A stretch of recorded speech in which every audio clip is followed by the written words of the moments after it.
and the power of the Lord was present to heal them. Now, this scripture, you'll find it in Luke chapter number 5, verse 17, the very last part of that verse. Now, the upper part of that verse talks about that Jesus was teaching, and in his presence, it says there were scribes and doctors of the law, and it says that they had come from every city all around Judea and Galilee to sit at the feet of Jesus, and they were there for many reasons. Some were there actually to learn, and some of them were to try to find some kind of fault in him. But what's interesting about it, when you read this, you get the idea that perhaps maybe he's outside someplace. But no, he's in a house. And it says that gathered around that house, there was a multitude of people. And that's exactly the word that Luke uses here. A multitude of people. But there, in the midst of all of that multitude of people, Luke says the power of God was there to heal.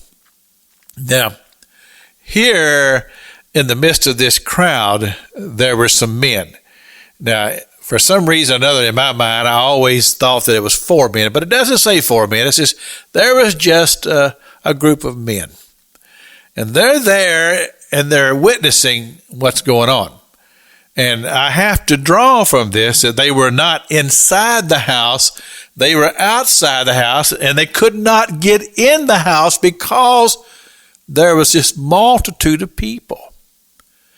But yet, being outside of the house, they experience and feel the power of the Lord that was there, a healing power. You see, this is what has been described to me in books and different ways that I've heard about revival, movements, a great time of revival and renewal.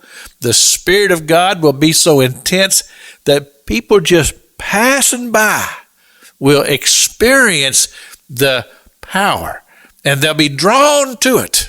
And I think that's just an absolutely marvelous thing. So here were these men. They're there in the crowd. They know something incredible is taking place inside that house. Jesus is there. The power of God is intense.